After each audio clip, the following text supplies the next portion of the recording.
Hello बच्चों, कैसे हो? तो कक्षा 12 भौतिकी पहला चैप्टर वैद्युत आवेश तथा क्षेत्र का अब लगभग अंतिम टॉपिक हम लोगों को पढ़ना है और वो है गॉस की प्रमेय। तो गॉस की प्रमेय को पहले हम बताएंगे कि गॉस की प्रमेय क्या है, फिर आपको उसे सिद्ध करके बताएंगे कि उसे कैसे सिद्ध कर सकते हो आप, और उसके बाद फिर गॉस की प्रमेय के एप्लीकेशंस। तो कुल मिलाकर के हमें इसका डेरिवेशन करना है और बाद में इसके एप्लीकेशंस देखने हैं कि गॉस की प्रमेय के हम उपयोग क्या कर सकते हैं। तो गॉस की प्रमेय पढ़ने से पहले थोड़ा सा आपको कोण और घनकोण के बारे में बता दूं, क्योंकि आप जानते हैं क्लास 11th में भी या उसके पहले भी आपने पढ़ा है। तो पहले आपको कोण और घनकोण के बारे में थोड़ा सा जानकारी दे दी जाए। अब जैसे ये अगर हम एक वृत्त मान लें, एक वृत्त है, सर्किल है, ये इसका सेंटर है, ओ कह लीजिए, और वृत्त का एक चाप हमने यहाँ पे ले लिया है, ये ए बी एक हमने वृत्त का चाप ले लिया है, ठीक है। तो इस चाप द्वारा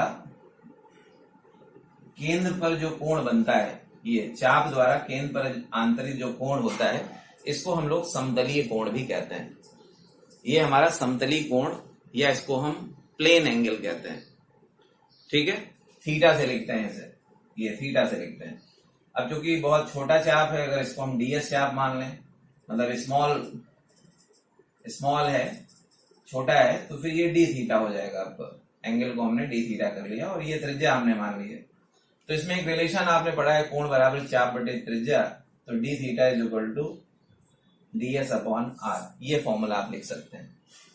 देखिए, डीएस एक छोटा सा चाप है वृत्त के किसी भाग पर, और डी थीटा उसी चाप द्वारा केंद्र पर आंतरिक कोण है। इसको हम लोग समतलीय कोण कहते हैं, प्लेन एंगल। अब चूंकि इसका मात्रक भी मीटर है, इसका मात्रक भी मीटर है, तो इसलिए कोण विमाहीन राशि है, ये हम लोगों ने पढ़ा है, ठीक है। कोण विमाहीन राशि है, लेकिन इसका मात्रक होता है कोण का, ये मात्रक होता है रेडियन। ये रेडियन होता है कोण का मात्रक। अब अगर आप यहाँ पर इस वृत्त के संपूर्ण चाप द्वारा केंद्र पर आंतरिक कोण निकालें, यानी पूरा कितना वृत्त के पूरे चाप द्वारा केंद्र पर कितना कोण बनता है, तो अगर आप थीटा का मान निकालोगे तो इसको आप इंटीग्रेशन कर सकते हो, डी थीटा। और अगर संपूर्ण चाप द्वारा है तो आप इसको ऐसे कर सकते हैं, ये बंद समाकलन हो गया। बंद समाकलन का मतलब हो गया एक कंप्लीट सर्किल है, कंप्लीट सर्किल के कारण। तो डी थीटा की वैल्यू आप इसमें रख दीजिए, तो ये फॉर्मूला आपको मिल जाता है डीएस अपॉन आर। अब आर देखिए वृत्त की त्रिज्या है, नियत है, बाहर ले सकते हो आप, तो इसको 1 अपॉन आर बाहर ले लीजिए, और ये हो जाएगा बंद इंटीग्रल डीएस। डीएस जो है एक छोटा सा चाप है ए बी। तो अगर हम ये बंद इंटीग्रल डीएस का मतलब है कि पूरा चाप, पूरा एक राउंड। तो आपको पता है डीएस छोटा सा चाप है, तो बंद इंटीग्रल डीएस जो होगा ये पूरा चाप है, पूरे चाप को हम लिख सकते हैं 2 पाई आर, परिधि के बराबर हो जाएगा। अगर वृत्त का यहां से स्टार्ट करें वापस यहीं पे आ जाएं, तो ये वृत्त की परिधि के बराबर है, तो आर और आर कट जाएगा, तो ये 2 पाई रेडियन हो जाएगा। तो आपने ये भी पढ़ा है कि अगर हम वृत्त के किसी संपूर्ण चाप द्वारा या वृत्त के पूरे भाग द्वारा केंद्र पर आंतरिक कोण निकालें तो 2 पाई रेडियन होता है, 360 डिग्री होता है। ये आपने ऑलरेडी पढ़ा हुआ है, ठीक है। अब अगर ये वृत्त ना होकर के इस तरह कोई आकृति बन जाए, इस तरह ये एक बंद आकृति हमने ले लिया है, तो इसके भी किसी बिंदु पर अगर आप संपूर्ण चाप, इसमें भी पूरा चाप ले लीजिए अगर, तो संपूर्ण चाप द्वारा जो केंद्र पर कोण बनेगा, समतलीय कोण जो बनेगा, वो भी आपका 2 पाई रेडियन ही होगा। तो अगर इस तरह की अनियमित आकृति से आप किसी बिंदु O पर पूरा कोण निकालना चाहते हैं, तो वो भी 2 पाई रेडियन बनेगा। 2 पाई रेडियन किसी भी बंद कह लीजिए पथ द्वारा उसके किसी बिंदु पर आंतरिक घन कोण होता है, सॉरी घन कोण नहीं, समतलीय कोण होता है, या उसे आप कोण कहेंगे, ठीक है। तो ये 2 पाई रेडियन होता है। अब आइए थोड़ा सा बात कर लेते हैं, ये तो कोण की बात कर लिया हमने, या इसको आप समतलीय कोण कह लीजिए। ये इसलिए आपको इस चीज की चर्चा किया मैंने क्योंकि आप इसे अच्छी तरह से जानते हैं। आइए थोड़ा सा घन कोण देख लेते हैं। सॉलिड एंगल क्या है, इसको सॉलिड एंगल कहते हैं, घन कोण। तो देखिए, अब इस बार हमने इसको एक गोला मान लिया। यहाँ पर ये एक स्फीयर है, एक गोला, आर त्रिज्या का गोला, मतलब जस्ट लाइक फुटबॉल जो है फुटबॉल एक गोला है, ठीक है। तो इस तरह का हमने एक गोला ले लिया, इसकी भी त्रिज्या हमने कैपिटल आर ले लिया है। तो देखिए अब यहां पर हमने पृष्ठ का एक क्षेत्रफल लिया ये। अब उसमें आपने देखा था कि वहां पर एक चाप था, क्योंकि वो वृत्त था, वृत्त मतलब 2 डायमेंशन में था ये, और अब हम इसकी बात कर रहे हैं तो ये 3 डायमेंशन में है, क्योंकि ये एक गोला है। तो गोले के पृष्ठ के एक क्षेत्रफल द्वारा अगर हम केंद्र पर यहाँ पर एक कोण बनाते हैं तो ये कोण कैसा होगा, पहले ये आप देखिए। अगर वृत्त का आपने गोले का ये क्षेत्रफल ले लिया है तो क्षेत्रफल के जो उसकी जो परिधि होगी उससे मिलाने वाले ऐसे ऐसे हम उन लाइनों को इसके सेंटर से मिलाएंगे तो ये कोण बनता है, एक शंकु बनता है, कोण शंकु बनता है। तो ये कोण जो है यहाँ पर वृत्त के गोले के क्षेत्रफल द्वारा जो केंद्र पर आंतरिक कोण है इसको हम घन कोण कहते हैं। तो चूंकि ये क्षेत्रफल है तो इसको हम डीए मान लें। ए मतलब एरिया है, हमने क्षेत्रफल लिखा है डीए। तो ये जो घन कोण होता है इसको डी ओमेगा लिखते हैं, और गोले की त्रिज्या अगर स्मॉल आर है तो ये फॉर्मूला लिखा जाता है D omega is equal to DA upon R square. ये घन कोण है, छोटा घन कोण। छोटा इसलिए मैंने कहा क्योंकि क्षेत्रफल अभी हमने छोटा लिया है, तो छोटे क्षेत्रफल द्वारा जो केंद्र पर आंतरिक घन कोण है वो है आपका D omega is equal to D upon R square. अब देखिए इसका मात्रक भी, इसका क्षेत्रफल है मीटर स्क्वायर, नीचे त्रिज्या भी मीटर स्क्वायर, इसलिए ये भी विमाहीन राशि है, लेकिन इसका मात्रक होता है स्टेरेडियन। इसको हम स्टेरेडियन कहते हैं, ठीक है। अब जिस बिंदु पर आप घनकोण बना रहे हैं, अगर आप इस पृष्ठ को मिलाते हैं यहाँ पे, तो ध्यान देने की एक बात है, पृष्ठ को मिलाने वाली उस बिंदु से जहां घनकोण आंतरित हो रहा है उससे पृष्ठ को मिलाने वाली जो रेखा है, तो ये रेखा की दिशा है, इसे आप आर की दिशा कह सकते हैं। जो त्रिज्या है इसकी गोले की उसी की दिशा है, और इसी दिशा में आपको मैंने बताया था कि किसी भी पृष्ठ का जो पृष्ठ के क्षेत्रफल की दिशा होती है वो भी हमेशा अविलंबोत बाहर होती है। तो आप देख रहे हैं कि यहाँ पर डीए और आर कैप दोनों एक ही दिशा में है। तो अगर दोनों एक ही दिशा में है, थीटा का मान यहाँ पे आप दोनों के बीच का कोण 0 डिग्री दिया है, तो इसमें जो घन कोण का ये फॉर्मूला है डी ओमेगा, वो डी अपॉन आर स्क्वायर रहेगा। आप ये कह सकते हैं कि जो डी अपॉन आर स्क्वायर है वो इस चित्र के अकॉर्डिंग है, ठीक है। अब अगर मान लेते हैं कि इस तरह का ना हो, गोला ना हो, कोई इस तरह की बंद आकृति हो, ये इस तरह हमने ले लिया, एक बंद आकृति ले लिया, और इसमें आप यहाँ पे कोई एक बिंदु ओ ले लेते हैं, ठीक है। तो ओ बिंदु ले लेते हैं और आप किसी जगह से मिला लीजिए। जैसे मान लिया हमने यहाँ पे ऐसे करके मिला लिया, यहाँ पर हम एक छोटे से क्षेत्रफल की बात करते हैं, ये क्षेत्रफल की बात करते हैं। तो ये जो क्षेत्रफल होगा इसका अभिलंब आपको पता है, अभिलंब इस दिशा में होगा, ये डीए की दिशा है, ये डीए है। और अगर हम इसी बिंदु ओ से उस क्षेत्रफल को मिलाते हैं इस प्रकार, तो ये आर है, वेक्टर आर की दिशा हो जाएगी, ये वेक्टर आर की दिशा है। आर जो है वो एक प्रकार का त्रिज्य वेक्टर कह सकते हैं, या बिंदु ओ से पृष्ठ को मिलाने वाली रेखा की दिशा है, या आर कैप है। तो अब आप देख रहे हैं डी और आर कैप एक दिशा में नहीं है, जैसा यहाँ देखा था आपने एक ही दिशा में थे, तो अब इनके बीच का ये कोण थीटा बन रहा है, ठीक है। तो यहाँ पर आप ये कह सकते हैं कि जो पृष्ठ का अभिलंब है और जो त्रिज्य वेक्टर है उसके बीच का कोण थीटा है। यहाँ पे थीटा का मान 0 है, दोनों में यही फर्क है। तो यहाँ भी घनकोण बन रहा है, ये भी एक शंकु का ही शेप होगा, शंकु का शेप होगा। लेकिन अगर आप थोड़ा सा गौर करें तो एक क्षेत्रफल यहाँ पर इस प्रकार का काम करेगा, ये जो क्षेत्रफल आपको जो डीए दिया हुआ है जिसकी दिशा ये है, अगर आर कैप की दिशा में आप क्षेत्रफल का प्रभाव देखें तो ये तो आपका इस क्षेत्रफल के लिए है, इस क्षेत्रफल के लिए ये प्रभाव हो जाएगा, और इस दिशा में जो प्रभाव होगा वो हो जाएगा डीए कॉस थीटा। ये डीए जो आपका अभिलंब है इस तिरछे वाले पृष्ठ के लिए, तो ये जो पृष्ठ हमने यहाँ पे बनाया है, ये वाला एक दूसरे पृष्ठ की कल्पना कर लीजिए। तो ये पृष्ठ जो है इसका जो अभिलंब होगा वो इस दिशा में होगा, तो इसका एक कंपोनेंट डीए कॉस थीटा इस दिशा में कार्य करेगा।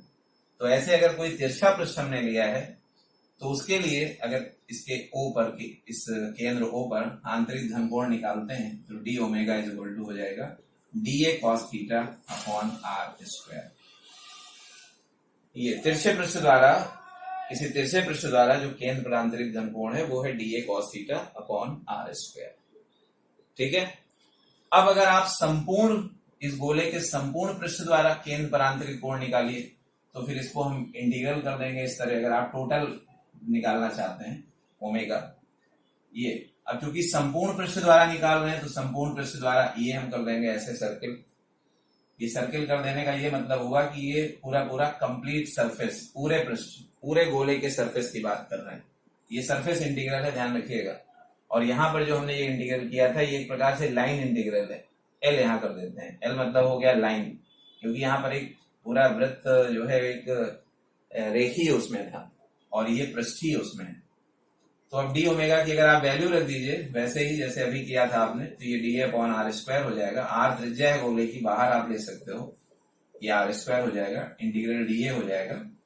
और डीए की वैल्यू आपको पता है, डीए एक छोटा सा क्षेत्रफल है। अगर आप पूरे गोले के पृष्ठ की बात करते हैं तो ये उसका कंप्लीट इंटीग्रल है और ये वैल्यू हो जाएगी पूरे गोले का संपूर्ण क्षेत्रफल। और गोले का संपूर्ण क्षेत्रफल होता है 4 पाई आर स्क्वायर। अगर आर त्रिज्या का हमने गोला लिया है तो उसका संपूर्ण पृष्ठ का क्षेत्रफल होता है 4 पाई आर स्क्वायर। तो आप इसमें रख दीजिए तो ये हो जाएगा R square into 4 pi R square. R square cut जाएगा तो ये 4 पाई स्टेरेडियन होगा, स्टेरेडियन। तो आपको ये मुझे बताना है कि जब आप गोले के किसी एक छोटे क्षेत्रफल से केंद्र पर कोण निकालते हो तो डी अपॉन आर स्क्वायर है, लेकिन अगर आप गोले के संपूर्ण पृष्ठ द्वारा केंद्र पर आंतरिक घनकोण निकालते हो, गोले के संपूर्ण पृष्ठ द्वारा, पूरे पृष्ठ की बात कर लें तो 4 पाई स्टेरेडियन होता है। तो गोले के संपूर्ण पृष्ठ द्वारा केंद्र पर आंतरिक कोण 4 पाई स्टेरेडियन है, घनकोण 4 पाई स्टेरेडियन है। और अगर ये वाली आकृति है जो कि इस तरह की अनियमित आकृति है, तो इस अनियमित आकृति के कारण भी अगर आप इस O पर आंतरिक घनकोण का मान निकालते हैं ओमेगा पूरे पृष्ठ द्वारा, पूरे अनियमित पृष्ठ द्वारा, तो ये भी आपको 4 पाई स्टेरेडियन ही मिलता है। जैसा आपको यहाँ बताया था मैंने कि कैसी भी अनियमित पथ हो यहाँ पर, लेकिन अगर आप किसी बिंदु पर आंतरिक कोण निकालते हैं तो 2 पाई रेडियन ही होता है। जैसे यहाँ 2 पाई होता है वृत्त में, वैसे ही इस अनियमित आकृति में भी 2 पाई रेडियन होता है। तो उसी तरह आपके गोले के केंद्र पर 4 पाई स्टेरेडियन होगा। और अगर इस तरह की कोई अनियमित 3D वस्तु है तो उसके लिए भी 4 पाई स्टेरेडियन होगा। तो कहने का मतलब है किसी अनियमित आकार की कोई वस्तु अगर हमने लिया है तो उसके किसी बिंदु पर अंदर किसी बिंदु पर जो पूरे पृष्ठ द्वारा आंतरिक घनकोण होगा वो 4 पाई स्टेरेडियन होगा। वो बात गोले में भी एप्लीकेबल है और किसी अनियमित आकृति के पृष्ठ के भीतर भी किसी बिंदु पर संपूर्ण पृष्ठ द्वारा केंद्र पर जो इसके अंदर घनकोण बनेगा वो 4 पाई स्टेरेडियन होगा। ठीक है, तो ये दोनों का कंपैरिजन इसलिए मैंने आपको बताया कि ये समतली कोण है, इसको प्लेनर एंगल कहते हैं, इसका मात्रक रेडियन होता है। और ये घन कोण है, इसको सॉलिड एंगल कहते हैं, और ये आपका 3D उसमें बनता है, ये ध्यान रखना है। और इसका मात्रक स्टेरेडियन होता है। तो बस एक ये फॉर्मूले को यहाँ पर हमने ले लिया है, क्योंकि गॉस की प्रमेय का अभी हम डेरिवेशन करेंगे। तो उस डेरिवेशन में आप अगर इस टॉपिक को जानते हैं या आप इसको समझ गए हैं तो बहुत आसानी से आप इसका प्रूफ कर सकते हैं। गॉस की प्रमेय का प्रूफ बहुत ही आसानी से आप कर पाएंगे। तो समझ आ गया होगा, ये सॉलिड एंगल था और ये समतली कोण जो है ये प्लेन एंगल था, या प्लानर एंगल कह सकते हैं। ये प्लानर एंगल है, ये सॉलिड एंगल, उसका मात्रक रेडियन है। संपूर्ण पथ द्वारा जो कोण होगा वो 2 पाई रेडियन होगा। इसका जो फॉर्मूला है वो डी अपॉन आर स्क्वायर है। ठीक है, इसका मात्रक स्टेरेडियन है। और संपूर्ण पृष्ठ द्वारा भीतर किसी बिंदु पर जो आंतरिक घनकोण होगा वो आपका 4 पाई स्टेरेडियन होगा। तो ये समझना जरूरी था। इसके बाद अब देखते हैं गॉस की प्रमेय। समझ गए, बिगाड़ दें इसे। चलिए, तो अगला टॉपिक अब हमारा है, जो मेन टॉपिक है वो है गॉस की प्रमेय। देखिए, गॉस की प्रमेय बहुत इंपॉर्टेंट है। जैसा मैंने पहले भी कहा था, बोर्ड एग्जामिनेशंस में, कॉम्पिटिशन्स में हर जगह बहुत कायदे से पूछा जाता है। ठीक है, तो अब देखते हैं गॉस की प्रमेय। गॉस की प्रमेय, इसको हम लोग बोलते हैं गॉस थ्योरम, गॉस थ्योरम। तो देखिए गॉस की प्रमेय हम बहुत अच्छे से समझ सकते हैं यदि हमें वैद्युत फ्लक्स के बारे में आइडिया हो। और वैद्युत फ्लक्स का फॉर्मूला हम ऑलरेडी पिछले वीडियो में हम उसके न्यूमेरिकल्स और उसके पिछले वीडियो में हम लोगों ने वैद्युत फ्लक्स समझा था कि वैद्युत फ्लक्स क्या होता है। वैद्युत फ्लक्स का मतलब है कि वैद्युत बल रेखाओं द्वारा किसी क्षेत्रफल को भेदना। और वैद्युत बल रेखाएं आवेश के कारण होती हैं, ठीक है, आवेश के कारण वैद्युत बल रेखाएं उत्पन्न होती हैं। पता है आपने, धनावेश के कारण बाहर की ओर बल रेखाएं जाती हैं, अगर कोई ऋणावेश है तो बल रेखाएं अंदर की ओर आती हैं। तो वैद्युत फ्लक्स हम लोगों ने पढ़ा था। वैद्युत फ्लक्स में भी आपको फॉर्मूला याद होगा, अगर कोई समतली पृष्ठ था, कोई समतल पृष्ठ था, तो वैद्युत flux phi E is equal to, हमने ये पढ़ा था, ई डॉट ए, ये हमने किसी समतल पृष्ठ से, ई वैद्युत क्षेत्र की तीव्रता था, ए जो है वो क्षेत्रफल का अभिलंब है, अभिलंब और वैद्युत क्षेत्र के बीच का कोण थीटा है। तो इस फॉर्मूले को हमने इस तरह भी लिखा था, ये कॉस थीटा किया था, ठीक है, ठीक है। ये अब अगर मान लिया जैसे कोई वक्र, कोई जैसे गोला है आपका, तो गोले के पृष्ठ से अगर हम वैद्युत फ्लक्स की बात करते हैं तो फिर उसमें हमने छोटे छोटे पृष्ठ लिए थे, हमने डीए पृष्ठ लिया था। तो अगर एक छोटे पृष्ठ से वैद्युत फ्लक्स निकालें तो उसको फिर हमने इस तरह लिखा था, ई डॉट डीए, इस तरह लिखा था। ये फॉर्मूला हम ऑलरेडी पढ़ चुके हैं, ई डॉट डीए, एक्सपेंशन वही होगा ई डीए कॉस थीटा, जहां थीटा जो है वेक्टर ई तथा डीए के बीच का कोण है, और डीए की दिशा हमेशा पृष्ठ के अभिलंबोर बाहर की ओर होगी। तो ये छोटे पृष्ठ से वैद्युत फ्लक्स पढ़ा था। अगर वही मान लिया आप पूरे पृष्ठ से वैद्युत फ्लक्स निकालते हैं तो ये फॉर्मूला इस तरह लिखते हैं, इंटीग्रल ई डॉट डीए, ये फॉर्मूला भी पढ़ा था हमने, ई डॉट डीए। अगर आपका पूरे पृष्ठ से निकाल रहे हैं तो फिर इसको समाकलन कर देना है। लेकिन इसी में एक फॉर्मूला हमने और भी दिया था, अगर किसी बंद पृष्ठ के कारण कुल वैद्युत फ्लक्स निकालना हो तो इसी फॉर्मूले को फिर हमने इस तरह भी पढ़ा था, बंद इंटीग्रल ई डॉट डीए। तो देखिए ये जो लास्ट वाला फॉर्मूला मैंने लिखा है, ये किसी बंद पृष्ठ से जो गुजरने वाला वैद्युत फ्लक्स है। कोई भी अगर आपका क्लोज सरफेस है 3D, देखिए क्लोज जो है वो 3D सरफेस ही होगा, 2D क्लोज नहीं होता है।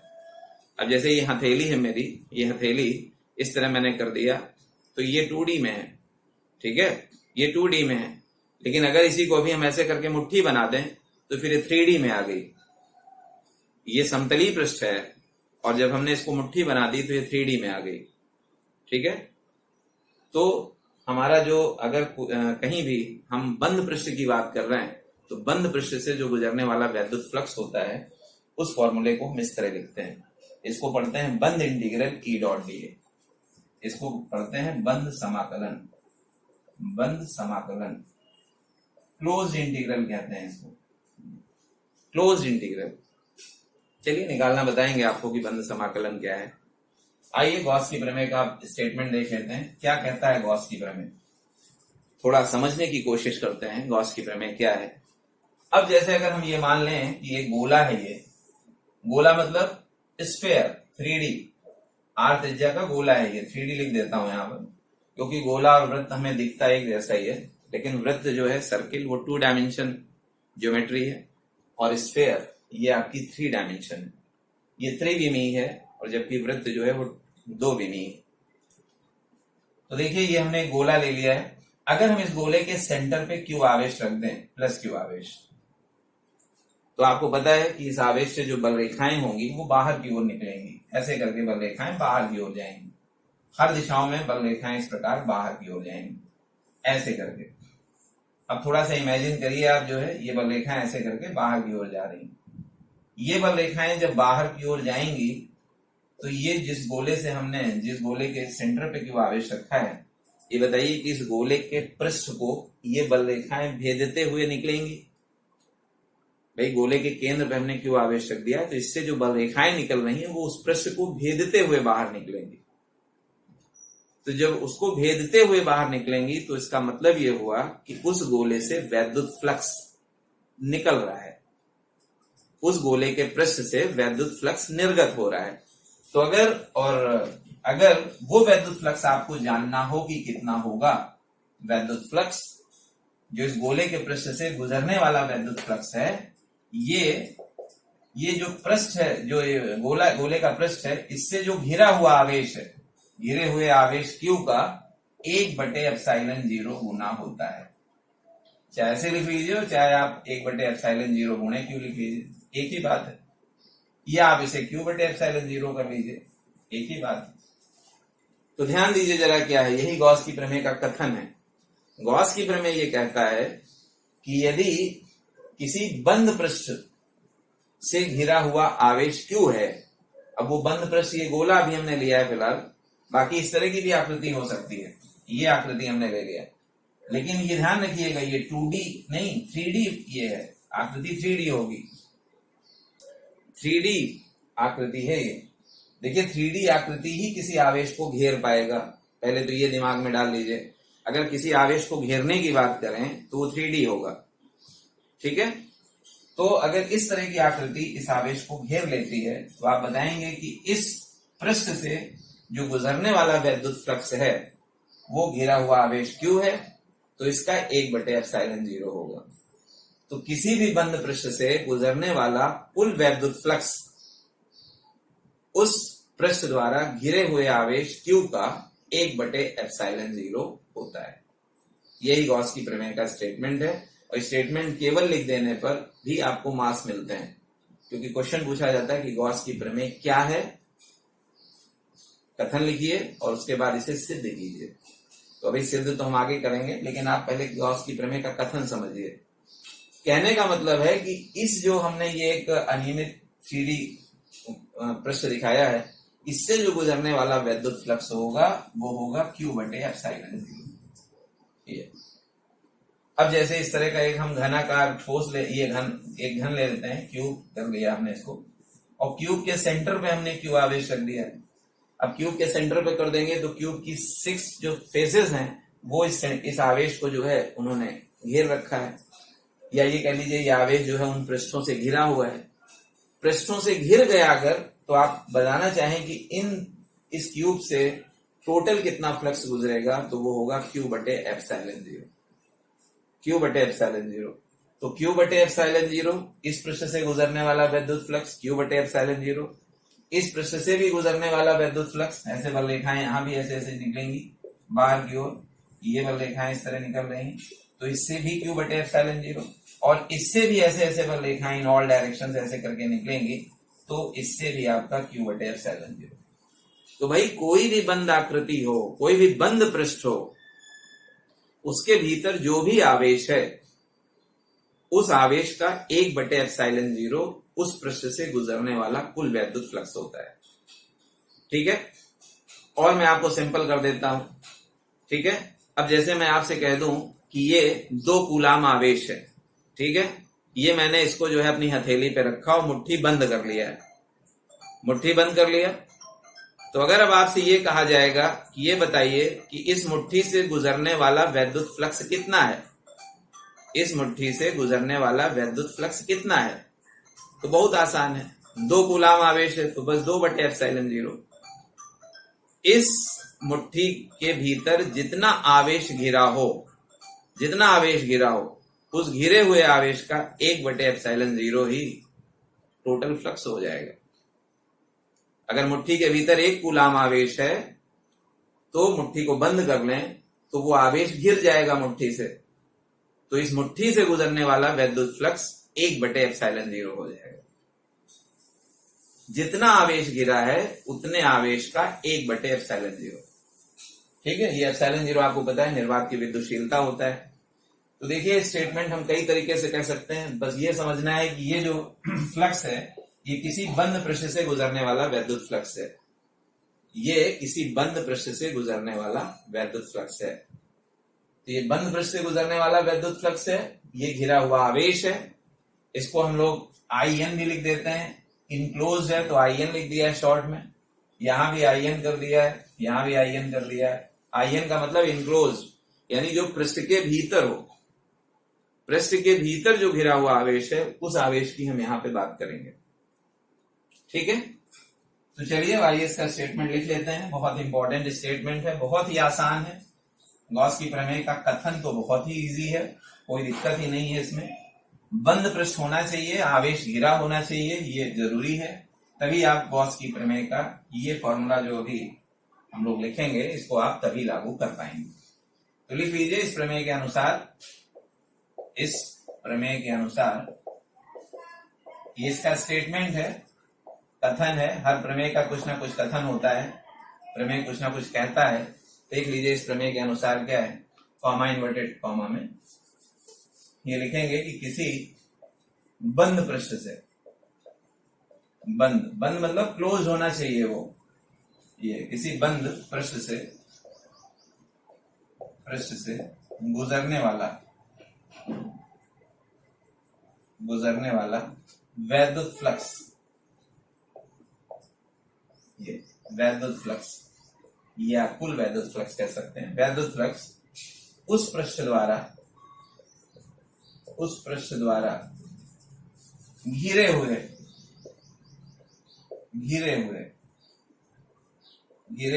आवेश। अब घिरे हुए आवेश को हम इनक्लोज कर देते हैं, क्यू इनक्लोज लिख रहे हैं, ये इस सिंबल से वो करेंगे, क्यू इनक्लोज, घिरे हुए। तो फ्लक्स, वैद्युत फ्लक्स उस पृष्ठ द्वारा घिरे हुए आवेश कह सकते हैं, कुल आवेश कह सकते हैं, दोनों चीजें लिख सकते हैं। कुल आवेश का 1/ε0 गुना होता है। इन्वर्टेड कॉमा आप बंद कर देंगे। ये तो ये प्रमेय क्या कहता है, इस प्रमेय के अनुसार किसी बंद पृष्ठ से गुजरने वाला वैद्युत फ्लक्स उस पृष्ठ द्वारा घिरे हुए कुल आवेश का 1/ε0 गुना होता है। ठीक है, कैसा पृष्ठ होना चाहिए, बंद पृष्ठ होना चाहिए। यहां देखिए शुरुआत में ही लिखा है बंद पृष्ठ से, तो बंद पृष्ठ से गुजरने वाला जो वैद्युत फ्लक्स है, इसको अर्थात आप इस तरह लिख सकते हैं, अर्थात φe जो वैद्युत फ्लक्स है, ये बंद पृष्ठ से वैद्युत फ्लक्स है, ये हो जाएगा आपका घिरे हुए आवेश का 1/ε0। ये घिरा हुआ आवेश ये क्यू इन और 1/ε0। इसे आप इस तरह भी कह सकते हैं, देखिए बंद पृष्ठ से गुजरने वाला वैद्युत फ्लक्स है, उसको हमने फॉर्मूले में इस तरह पढ़ा है, E.dA। ये अगर 3D कोई पृष्ठ आपका वक्रीय है तो उसमें डीए जो है वो एक छोटा सा पृष्ठ का क्षेत्रफल है, बाकी उसकी दिशा पृष्ठ की अभिलंबवत होगी। तो ये E.dA छोटे से पृष्ठ से फ्लक्स है, फिर इंटीग्रल के बाद बंद कर दिया है, तो उस पूरी 3D आकृति से जो कि बंद है उससे गुजरने वाला वैद्युत फ्लक्स है। ये सर्किल यही बताएगा कि बंद पृष्ठ से है। याद रखिएगा ये पृष्ठीय समाकलन है, इसको हम सरफेस इंटीग्रल कहते हैं, ये सरफेस इंटीग्रल कहलाता है। बस ये हो जाएगा 1/ε0 इंटू क्यू इनक्लोज, या आप इसको क्यू इनक्लोज भी कर सकते हैं, इस तरह भी लिख सकते हैं अपॉन ε0, एक ही बात है। ये भी कह सकते हैं किसी बंद पृष्ठ से वैद्युत क्षेत्र की तीव्रता का पृष्ठीय समाकलन, किसी बंद पृष्ठ से वैद्युत क्षेत्र की तीव्रता का पृष्ठीय समाकलन सरफेस इंटीग्रल उस पृष्ठ द्वारा घिरे हुए आवेश तथा निर्वात की विद्युतशीलता के अनुपात के बराबर होता है। ये भी स्टेटमेंट आप कह सकते हो, घिरे हुए आवेश तथा निर्वात की विद्युतशीलता के अनुपात के बराबर होता है। इसको हम वैद्युत क्षेत्र की तीव्रता का पृष्ठीय समाकलन कहते हैं, सरफेस इंटीग्रल ऑफ ई कहते हैं, पृष्ठीय समाकलन है। डीए जो है पृष्ठ का क्षेत्रफल होता है, एरिया जो छोटा सा एरिया लिया है उसका क्षेत्रफल है। ठीक है, तो ये हमारा मेन इसका कह लीजिए कि एक मैथमेटिकल फॉर्म है, E.dA is equal to Q enclose upon ε0। Q enclose को हम घिरा हुआ आवेश कह देते हैं, ये घिरा हुआ आवेश। फिर आपको बता दें कि गॉस की प्रमेय का ये फॉर्मूला आप तभी लगा सकते हो जब कोई आवेश पृष्ठ से घिरा है। घिरा का मतलब उसके भीतर है, जैसे मैं कमरे से घिरा हूं, ठीक है, हमने दरवाजे खिड़की सब बंद कर दिए और हम कमरे से घिरे हैं। अब ये कह दें कि भैया कमरे में हमने 5 कूलाम आवेश रख दिया, तो बताइए कमरे की जो 6 दीवारें हैं, 6 दीवारें होती हैं, एक सामने, एक पीछे, एक बाएं, एक दाएं, एक ऊपर, एक नीचे। तो अगर ये कहते हैं कि यहाँ 5 कूलाम का आवेश हमने टेबल पे रख दिया, ये बताइए कि इस कमरे से कितना वैद्युत फ्लक्स गुजरेगा, तो 5/ε0। जो घिरा हुआ आवेश है उसी का तो 1/ε0 करना है, या उसी आवेश में ε0 से भाग देना है। तो अगर 5 कूलाम आवेश घिरा है इस कमरे से, खिड़की दरवाजे सब बंद कर दिए हैं, देखिए बंद कमरा तभी कहलाएगा जब रोशनदान, खिड़की, दरवाजे सब बिल्कुल पैक्ड हो, बंद हो, तब इसकी 6 दीवारों से गुजरने वाला वैद्युत फ्लक्स होगा 5/ε0। तो जितना आवेश रखोगे, 10 कूलाम आवेश रख दोगे तो 10/ε0, 1 कूलाम आवेश रख दोगे कमरे में तो 1/ε0। बड़ा आसान है। चलिए, तो ये घिरा हुआ आवेश है, ठीक है। तो घिरा हुआ आवेश है। अगर आवेश पृष्ठ के बाहर है, अगर ऐसा मान ले कि भाई ये है पृष्ठ है, ये पृष्ठ है और आवेश यहां आ गया है, ये क्यू आवेश बाहर रह गया है, अंदर नहीं है, घिरा नहीं है ये आवेश, तो फिर इस पृष्ठ से गुजरने वाला वैद्युत फ्लक्स 0 होगा। तो इस पृष्ठ से वैद्युत फ्लक्स 0 होगा। तो इसी के नीचे एक लाइन और भी आप लिख सकते हो, यदि आवेश पृष्ठ से बाहर है, पृष्ठ से बाहर है, ये बाहर है, तो वैद्युत फ्लक्स जो होगा E डॉट डी, ऐसे भी लिख सकते हो आप, केवल वो भी लिख सकते हो, ऐसे भी कर सकते हो, ऐसे भी। ये तो फ्लक्स का फॉर्मूला बताया था, किसी बंद पृष्ठ से फ्लक्स है, E dot D phi E से लिखते हैं, तो ये आपका 0 हो जाएगा। तो अगर आवेश पृष्ठ के बाहर है तो आपका फ्लक्स 0 होगा, और अगर आवेश पृष्ठ के भीतर है तो फ्लक्स, जो बंद पृष्ठ से फ्लक्स होगा, वो Q इनक्लोज बटे ε0 होगा।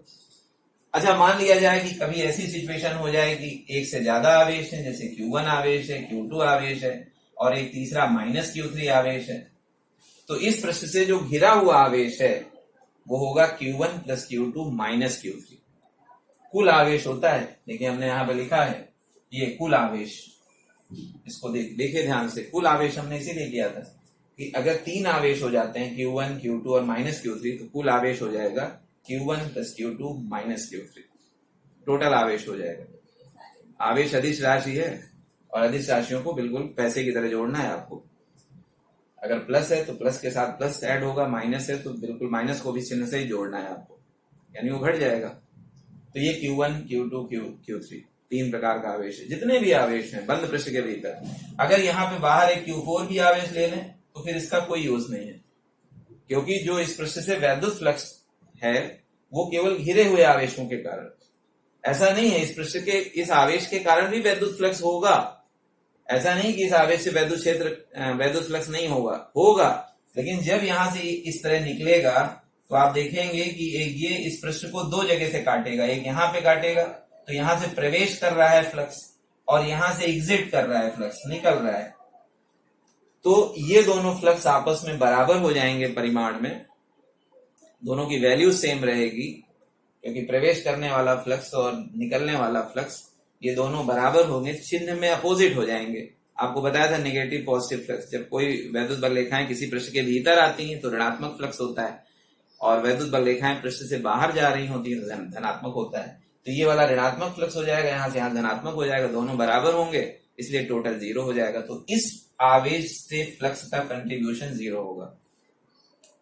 तो इसीलिए घिरे हुए आवेशों की बात करते हैं। घिरे हुए आवेशों का ये कैरेक्टर होगा कि वो पृष्ठ को एक ही जगह प्रतिच्छेदित करेंगे, 2 बार नहीं करेंगे। कोई भी आवेश से अगर आप बल रेखाएं निकालोगे तो पृष्ठ को केवल एक ही जगह से प्रतिच्छेदित करेगा, ठीक है, मतलब एक ही जगह से बल रेखाएं जो है पृष्ठ को काटते हुए बाहर जा रही हैं। तो बस ये समझना है आपको। चलिए, इसका और कायदे से डिस्क्रिप्शन आगे देंगे हम। तो रफ करते हैं, ये स्टेटमेंट हो गया। अगर आवेश पृष्ठ के बाहर है तो आपका फ्लक्स का मान 0 है, अगर आवेश पृष्ठ से घिरा है तो फ्लक्स का मान है, बंद पृष्ठ से ये फ्लक्स है, ये Q/ε0 है, या Q एनक्लोज अपॉन ε0 है। आइए देखते हैं, इसका प्रूफ देख लेते हैं। प्रूफ भी ज्यादा मुश्किल नहीं है, अभी हम कूलाम के नियम से कह सकते हैं, गॉस की प्रमेय को प्रूफ करेंगे, ठीक है। हमने यही मान लिया, हमने ये गोला ले लिया है, R त्रिज्या का गोला ले लिया, गोला मतलब स्फीयर, ये इसका सेंटर है, वो यहीं पे हमने एक प्लस Q आवेश रख दिया है, ठीक है। स्मॉल r त्रिज्या ले लिया है, ये स्मॉल r यहाँ पर हमने इसकी रेडियस ले ली है, ठीक है। इसका प्रूफ हम आपको बताते हैं, उपपत्ति कहते हैं, प्रूफ कैसे डिराइव करेंगे आप गॉस की प्रमेय को, ठीक है, गॉस की प्रमेय का स्टेटमेंट लिख लेते हैं कि अगर घिरा हुआ आवेश Q है तो ये फॉर्मूला होता है E डॉट DA, DS कुछ भी कह सकते हो। कुछ किताबों में DS लिखा है, कुछ किताबों में DA लिखा है। क्योंकि क्षेत्रफल हम हमेशा IN कर दिया है, एनक्लोज। ठीक है, तो DA क्षेत्रफल हमने लिया है, बाकी कुछ किताबों में DS भी लिया है। दोनों सही है, आपकी इच्छा है कि आप DS लेते हैं कि DA लेते हैं। ठीक है, अब हमने माना कि R त्रिज्या का एक गोला है, स्फेयर है। ध्यान रखिएगा ये 3D है। स्फेयर हमने कहा है इसे, ये गोला है और इसके केंद्र पर Q आवेश रखा है। ठीक है, तो आप यहां पर एक छोटा सा, इसके पृष्ठ पर एक छोटा सा क्षेत्रफल ले लीजिए। ये क्षेत्रफल हो गया। आपको पता है कि अगर हम इस क्षेत्रफल पे एक बिंदु P ले लेते हैं तो इसी पर पहले इस आवेश के कारण वैद्युत क्षेत्र की तीव्रता भी बता दीजिए और क्षेत्रफल भी बता दीजिए। तो देखिए, अगर यहाँ पर तीव्रता निकालनी है तो एक कूलाम आवेश रखिए, तो प्लस उस प्लस को प्रतिकर्षित करेगा, तो ये दिशा आपकी वैद्युत क्षेत्र की तीव्रता की दिशा हो जाएगी, ई की दिशा। समझ आया? ई की दिशा बाहर की ओर क्यों होगी? क्योंकि ये प्लस है और प्लस एक कूलाम आवेश अगर आप यहाँ रखते हो तो उसको प्रतिकर्षित करेगा। और अगर इस पृष्ठ की दिशा निकालें तो आपको याद होगा, हमने बताया था कि पृष्ठ की दिशा भी हमेशा पृष्ठ के अभिलंबवत होती है, बाहर की ओर। तो आप देखिए ई और डीए के बीच का एंगल आपको मिल गया थीटा इक्वल टू 0 डिग्री।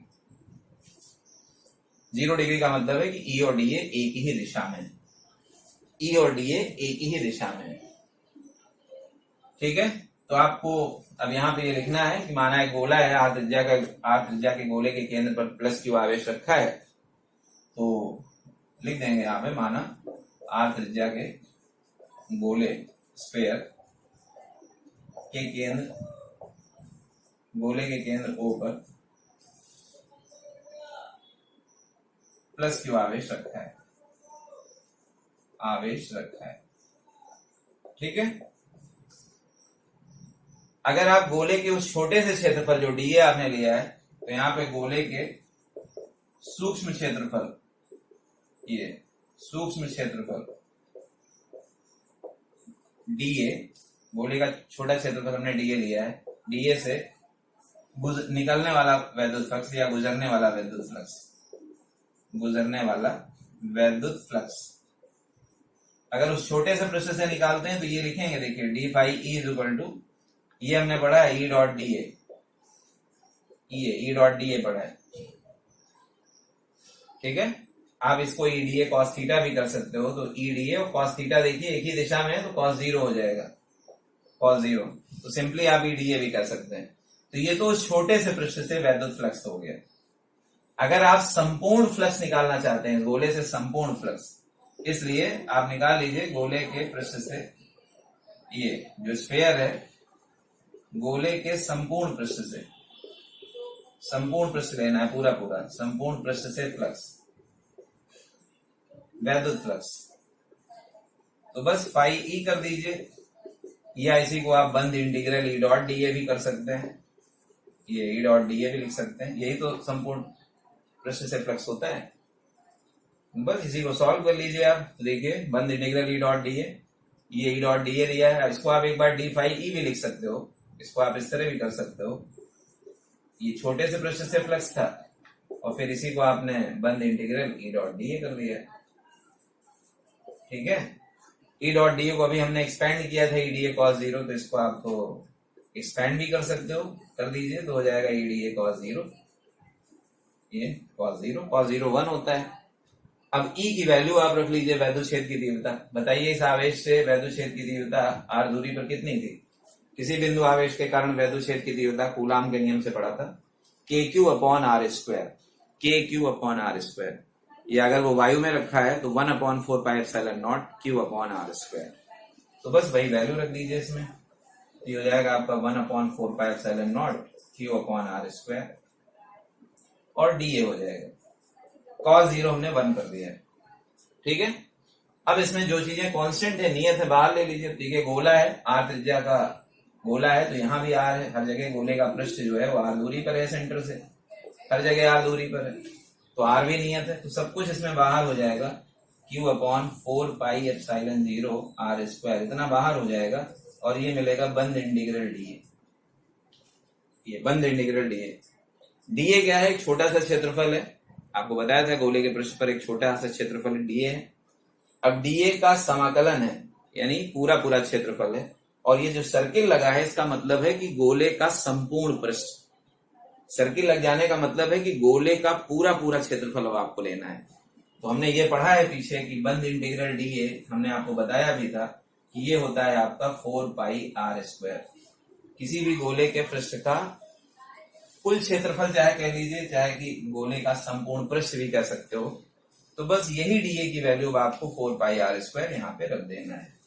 तो ये हो जाएगा Q अपॉन 4 पाई एप्सिलॉन 0, और यहाँ पर हो गया 4 पाई आर स्क्वायर। तो अब देखिए 4 पाई से 4 पाई काट दिया, ठीक है, 4 पाई से 4 पाई, नीचे आर स्क्वायर भी एक है, आर स्क्वायर नीचे भी है डिनोमिनेटर में भी देखिए, और आर स्क्वायर से आर स्क्वायर काट दिया, तो देखिए Q और एप्सिलॉन 0 बचा, ये हो गया Q अपॉन एप्सिलॉन 0, ठीक है, ये हो गया Q अपॉन एप्सिलॉन 0। तो यही तो वैद्युत फ्लक्स था, इति सिद्धम, हेंस प्रूव्ड। आप देखिए क्या निकाला आपने, आपने वैद्युत फ्लक्स जो निकाला ये निकाल दिया Q बटे एप्सिलॉन 0, यही हमें सिद्ध करना था, हेंस प्रूव्ड, बस हेंस प्रूव्ड, यहां से आकर के ये प्रूव्ड हो गया, इति सिद्धम। तो कुल मिला के जो गॉस की प्रमेय का प्रूफ है ये बहुत आसान है। आप देखिए बस 3-4 लाइन में आप इसे प्रूफ कर सकते हैं, सिद्ध कर सकते हैं। आपको केवल ये चाहिए कि बंद पृष्ठ से गुजरने वाला वैद्युत फ्लक्स जब आप वो निकालोगे तो उसी को सॉल्व करते हुए आए तो ये जो है आपका Q बटे एप्सिलॉन नॉट सिद्ध हो जाएगा, ठीक है। चलिए एक दूसरी विधि आपको बता देता हूं, एक और विधि है उसको भी देख लेते हैं, जो अभी आपको सॉलिड एंगल पढ़ाया था उसके आधार पर देख लेते हैं। ये तो आपको मैंने जो है गोले के हिसाब से बताया, सिमेट्रिक है ये, इस पॉइंट के अबाउट ये सिमेट्रिक सरफेस है, पूरा जो भी बंद आकृति है वो गोले ये बिंदु के चारों तरफ सममित है, सिमेट्रिक है। अभी एक असममित पृष्ठ लेकर के भी आपको बता देता हूं, अनदर मेथड, दूसरा मेथड भी देख लीजिए। प्रूफ यही रहेगा, प्रूफ आपका जो गॉस की प्रमेय है वो है कि वैद्युत फ्लक्स इज इक्वल टू बंद पृष्ठ होना चाहिए Q अपॉन एप्सिलॉन नॉट, यही रहेगा, ठीक है। चलिए दूसरा एक देख लेते हैं। अब मान लिया हमने कि ये इस तरह का पृष्ठ ले लिया है। अब ये आपका नियमित रेगुलर बॉडी नहीं है, अनियमित वस्तु है, लेकिन 3D में है, ये ध्यान रखिएगा, तभी तो आवेश गिरेगा। तो आवेश को कहीं रख देते हैं, चलिए मान लिया यहाँ पे एक आवेश रख दिया है बिंदुओं पर, प्लस Q आवेश, ठीक है। अब कोई एक पॉइंट ले लेते हैं यहाँ पे, किसी जगह भी इसको मिला दीजिए ऐसे करके, ये यहां से इसकी दूरी को हम स्मॉल r कर देंगे, ये दूरी स्मॉल r है, ठीक है, ये दूरी आपकी स्मॉल r है, रेडियस नहीं कहेंगे, यहाँ दूरी कहेंगे, क्योंकि यहाँ r तो बदल रहा है लगातार। इस यहाँ पे छोटा सा पृष्ठ लेंगे, ये छोटा सा पृष्ठ हमने लिया है इस तरह का, ये डीए पृष्ठ लिया है, ठीक है, एक डीए पृष्ठ यहाँ पे लिया है। तो जरा इस पृष्ठ का अभिलंब बताइए किस दिशा में होगा। इस पृष्ठ का अभिलंब आपको बताया था, ये हमेशा नॉर्मल, ये अभिलंब है और यही डीए की दिशा हो जाएगी। और जिस बिंदु पर आपको घनकोण बनाना है वहां से आप इस बिंदु को जो मिला रहे हैं ये वेक्टर आर की डायरेक्शन है, इसको कहेंगे ये आर कैप की डायरेक्शन है। तो दोनों के बीच का ये एंगल देखिए थीटा है। यहां पे जो घनकोण बन रहा है ये हमने मान लिया डी ओमेगा है, ये घनकोण डी ओमेगा है, ठीक है। डी ओमेगा इसी छोटे क्षेत्रफल डीए के कारण आंतरिक घनकोण होता है किसी बिंदु पर, किसी पृष्ठ के भीतर, इसको हमने डी ओमेगा ले लिया है। तो आइए देख लेते हैं इसका भी डेरिवेशन। इसको यहाँ पर एक बिंदु ले लेते हैं, यहाँ पे बिंदु P हमने ले लिया है। तो बिंदु P पर वैद्युत क्षेत्र की तीव्रता बता दीजिए पहले क्या होगी। तो इस प्लस Q आवेश के कारण इस बिंदु पर वैद्युत क्षेत्र की तीव्रता, तो वही एक कूलाम आवेश रखेंगे। तो ये जो आर कैप की दिशा आपने रखी है इसी दिशा में E हो जाएगा। तो E जो है वो बाहर की ओर हो जाएगा, ये वेक्टर E, बाकी आर कैप इसकी दिशा भी वही है। तो ये तो E की दिशा हो गई। तो बस आप सेकंड मेथड देख लीजिए, ये द्वितीय विधि कहलाती है, ये द्वितीय विधि है। सेकंड मेथड है, पहला आपको स्फीयर के सेंटर पे आवेश रख करके दिखाया, अभी एक अनियमित वस्तु कि किसी बिंदु पर हमने क्यों आवेश रख लिया है। तो यहां पर अगर आप उस छोटे क्षेत्रफल डीए, आप यहां लिखेंगे कि पृष्ठ के सूक्ष्म क्षेत्रफल, ये एक सूक्ष्म क्षेत्रफल फिर से लिखा मैंने डीए, से गुजरने वाला वैद्युत फ्लक्स, से गुजरने वाला वैद्युत फ्लक्स। तो जब आप वैद्युत फ्लक्स निकालोगे तो क्या हो जाएगा, डी फाई लिखेंगे क्योंकि छोटे क्षेत्रफल से ले रहे हैं, तो बस वही फॉर्मूला हो जाएगा, ई डॉट डी ए, पुराना फॉर्मूला है, कई बार पढ़ चुके हैं इसको। ये हो जाएगा एक छोटे से पृष्ठ से, इतने पृष्ठ से जिसको शेडेड किया है। और अगर आप पूरे पृष्ठ से निकालना चाहते हैं, संपूर्ण पृष्ठ से वैद्युत फ्लक्स, ये संपूर्ण बंद पृष्ठ से, ये बंद पृष्ठ से वैद्युत फ्लक्स, तो उसको देख लीजिए क्या करना है आपको, phi E is equal to क्या हो जाएगा, बंद इंटीग्रल हो जाएगा, वही चाहे डी फाई ई लिख लीजिए या इसी को आप ये कर लीजिए ई डॉट डी ए, ये संपूर्ण पृष्ठ से हो जाएगा। ठीक है, ये 3D आकृति है, ये पहले मेंशन हो चुका है। अब आप इसको जरा एक्सपेंड कर दीजिए, थीटा हमने उनके बीच का एंगल लिया था, तो ये हो जाएगा आपका ई D A cos theta, E D A cos theta. ठीक है, अब ई की वैल्यू रख दीजिए, यहां से हमने आर दूरी पर माना था बिंदु पी, तो वैद्युत क्षेत्र की तीव्रता कूलाम के नियम से रख लीजिए, तो ये पढ़ा है 1/4πε0 Q/r², ये हो जाएगा, और into D A cos theta, ये भी रहेगा।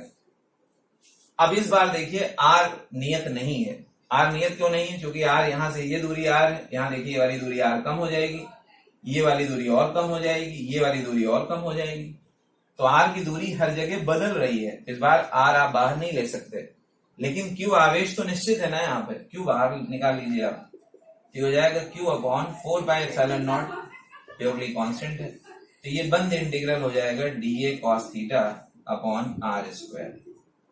ठीक है, ये D A cos theta upon R square हो जाएगा, ये हो जाएगा D A cos theta upon R square. समझ आया? अब आपको याद होगा पीछे हमने घनकोण जब बताया था सॉलिड एंगल, तो सॉलिड एंगल में आपको ये बात अच्छी तरह से ध्यान होनी चाहिए। अभी पीछे बताया था आपको, यहां लिखता हूं, आपको पीछे बताया था कि जो घनकोण होता है छोटे पृष्ठ से वो डी ओमेगा अपॉन ये डी अपॉन आर स्क्वायर होता है। जब गोले के केस में लेते हैं तो घनकोण ये होता है, और अगर आप किसी तिरछे पृष्ठ से लेते हैं तो ये दो फॉर्मूले अभी पढ़े थे, D A cos theta upon R square. आज के इस शुरुआती वीडियो लेक्चर में आपको ये फॉर्मूले दोनों बताए थे। तो डी ओमेगा जो है ये छोटे क्षेत्रफल डी ए द्वारा, जो यहाँ पर घनकोण है डी ओमेगा, तो ये actually D A cos theta upon R square, इसे आप डी ओमेगा कहेंगे। तो इसको हमने कर दिया Q/4πε0 और इसको कर दिया डी ओमेगा। अब डी ओमेगा क्या है, एक छोटे पृष्ठ के क्षेत्रफल द्वारा ओ पर आंतरिक घनकोण, और इस पर इंटीग्रल लगा, इंटीग्रल का मतलब हो गया कि पूरे पृष्ठ के द्वारा, और बंद इंटीग्रल लगा है, इसका मतलब हो गया कि पूरे क्लोज्ड पृष्ठ, पूरे बंद सरफेस, जो क्लोज सरफेस है उससे ओ पर कितना घनकोण बनेगा। तो आपको याद होगा ये फॉर्मूला भी पीछे बताया था कि अगर ये हो जाए डी ओमेगा, तो इसका जो मैक्सिमम मान होता है वो 4 पाई स्टेरेडियन होता है, स्टेरेडियन। ये चीज भी बताई थी आपको, ये चीज आपको बताया था कि किसी भी आकृति के बंद पृष्ठ के कारण उसके भीतर किसी बिंदु पर आंतरिक घनकोण 4 पाई स्टेरेडियन होता है, यानी आप पूरे संपूर्ण पृष्ठ द्वारा निकालते हैं तो 4 पाई स्टेरेडियन बनता है। तो यहाँ जो ये देख रहे हैं आप बंद पृष्ठ है और इंटीग्रेशन है, बंद पृष्ठ का मतलब पूरे पृष्ठ की बात कर रहा है, इंटीग्रल मतलब इस छोटे छोटे पृष्ठों से मिल करके पूरा पृष्ठ बना होगा। तो ये वैल्यू जो है आपकी हो जाएगी 4 पाई स्टेरेडियन। तो रख दीजिए बस Q/4πε0 और इंटू हो जाएगा 4 पाई। अब इस 4 पाई से ये 4 पाई कैंसिल कर लीजिए, तो देखिए फिर से सिद्ध हो गया phi E is equal to Q/ε0, ये हो गया। तो एक बार फिर से हमने गॉस की प्रमेय सिद्ध कर लिया, flux is equal to Q/ε0। तो किसी भी बंद पृष्ठ से गुजरने वाला कुल वैद्युत फ्लक्स फाई बंद पृष्ठ से वैद्युत फ्लक्स है, ये घिरे हुए आवेश Q और निर्वात की विद्युतशीलता के अनुपात के बराबर होता है। समझ गए होंगे आप इस टॉपिक को, अच्छे से समझ गए, कोई दिक्कत इसमें? तो इस तरह गॉस की प्रमेय का डेरिवेशन हम कर सकते हैं। गॉस की प्रमेय को और भी अलग अलग फिगर्स बना करके डिराइव कर सकते हैं। कई तरीकों से हम इसे कर सकते हैं, लेकिन हमारे पास ये दो तरीके हमारे बोर्ड के अकॉर्डिंगली बहुत ही पर्याप्त है। बाकी और भी हम अलग अलग चित्रों को बना करके, अलग अलग आकृतियों को दिखा करके हम गॉस की प्रमेय को प्रूव कर सकते हैं, लेकिन दो विधियां पर्याप्त हैं। इससे ज्यादा मुझे नहीं लगती कि इससे ज्यादा की आवश्यकता है आपको। तो ये डेरिवेशन था, गॉस की प्रमेय को सिद्ध कीजिए। क्वेश्चन पूछा जाता है कि गॉस की प्रमेय क्या है, इसे सिद्ध कीजिए। तो आप समझ लीजिए आधा से ज्यादा क्वेश्चन यही बन जाता है, गॉस की प्रमेय क्या है, कथन लिखिए और उसे सिद्ध कीजिए, प्रूफ कीजिए। आप ये दिखाइए कि जो बंद पृष्ठ से वैद्युत फ्लक्स है वो Q/ε0 होता है।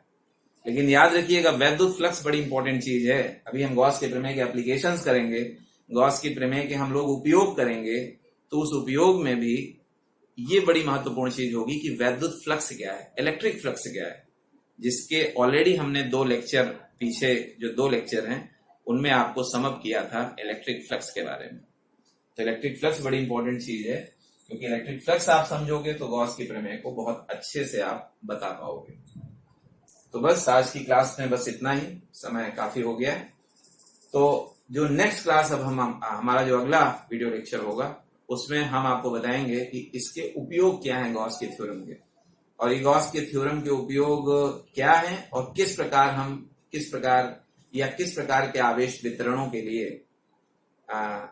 इसको हम उपयोग में ला सकते हैं।